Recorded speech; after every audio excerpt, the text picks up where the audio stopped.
Hey, you guys, this is Rafael from Shiloh Greetings from Tennessee. Hope everybody's doing well. Keeping a good thought for everybody that is sick and struggling. We're gonna get through it. Everything's gonna be all right. We just gotta hang in there. Today we're gonna talk about sometimes you only get a chance at one in your lifetime. This is that cartridge box that is a once in a lifetime piece. The outbreak of the Civil War, a lot of local manufacturers in the South were forced into having to make military items because most of the things were made up north. They were made in Massachusetts. They were made in New York. The Southern companies just weren't there. They were there, some of them, but they were making other things. They started making cartridge boxes and swords and guns and pistols and everything you can imagine to equip an army for the Confederacy. One of those places was located at 48 Market Street in Nashville, Tennessee. There was a little company called John Morrow and Sons. They got a contract in November of 1861 to manufacture cartridge boxes and cap boxes for the Confederate government. They were going to get paid a whopping $2 for each cartridge box, and they were going to get paid 65 cents for every percussion cap box. Of that 142, they probably made a few more, but that's the ones that were actually government contracted. We, as a collecting world, as of this day, to the best of my knowledge, you always have to add that because hopefully tomorrow one of these will surface and there'll be more. This is the only one. This is the only one that's known. And from a distance, it looks like just a plain Jane old cartridge box. Nothing on the outside front, just a simple black leather box. But when you open it up, bam, John Morrow and Sons, Nashville, Tennessee. Beautifully clear marking. I mean, it's nice. And they only made 142 of them for the Confederate government. They might have made a few more, but not many more, if any.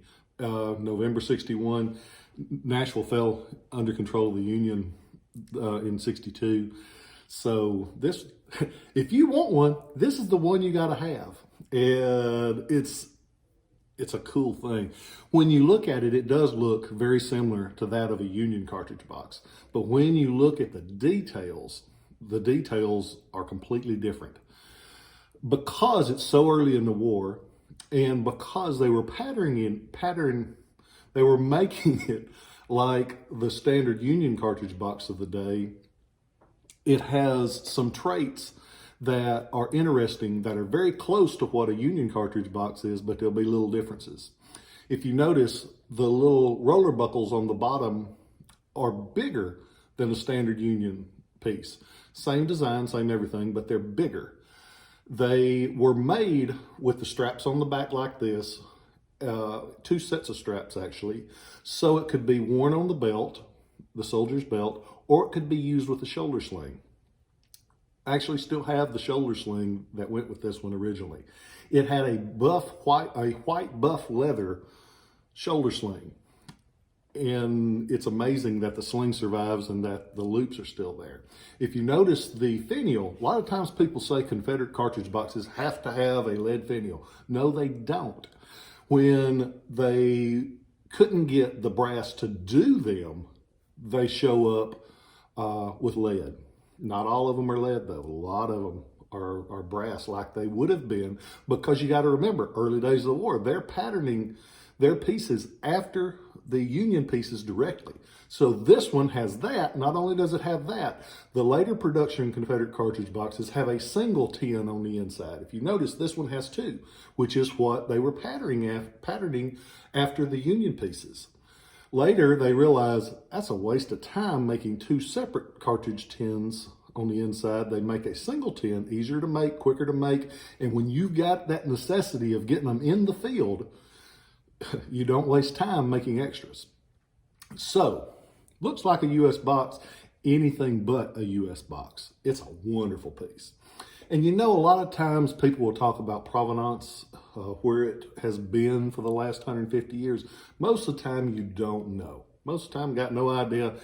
And I had a guy the other day said, man, I'd love to buy that if I knew who had it. And I said, Hoss, if I knew who had it, you would not be buying it for that price. So this one, though, we know where it's been the whole time. During the war, it was carried by a private from Mississippi. His name was Joseph Smith, a generic name for a generic-looking box. Both of them were anything but generic. He served with the 30th Mississippi Infantry. And how do we know this? Because it came out with the cartridge box, with the shoulder sling, with his simple belt that he had, his wallet, and a little veteran's time frame disc with, like this, with his name and regiment engraved on it. He survived the war. It was, when I first found out about it, it was in the collection of Mike Miner from East Tennessee. Mike had the greatest collection of Tennessee pieces I think ever assembled. Most people would agree with that. I'm sitting in the office one day and I get a call, and it's my friend Hank Williams Jr. He says, what are you doing tomorrow? And I said, I don't know. Where are we going? And he says, meet me at the airport. And so I wake up that next morning, didn't sleep much at night because I knew it was going to be a hell of a trip. When he says that, something's going to happen. So I show up at the airport. We get in a plane. And I said, so where are we going? He said, we're going to Sevierville. And when he said that, it clicked because Mike had passed away a while before. Great guy, just truly loved Civil War stuff. And I'm still friends with his family, and I hope they're doing well. I wish them the best. Miss Randa, you're a wonderful lady, and I think the world of you.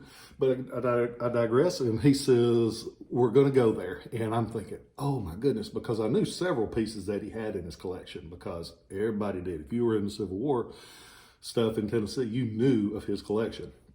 We get up there, and it's more than I ever dreamt it would be. We end up making the deal and bringing the stuff back.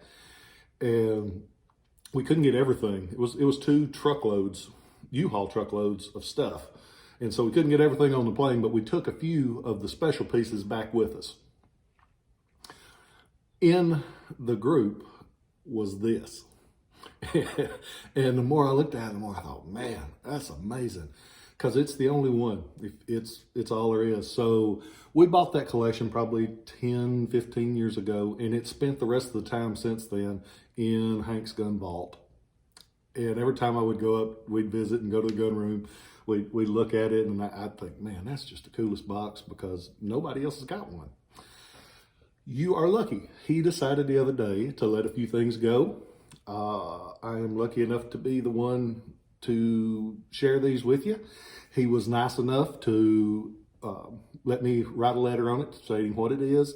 And each one of these pieces out of this stuff, he signed saying, this is out of my personal collection. So you get that extra little bit of history, because he loves his history.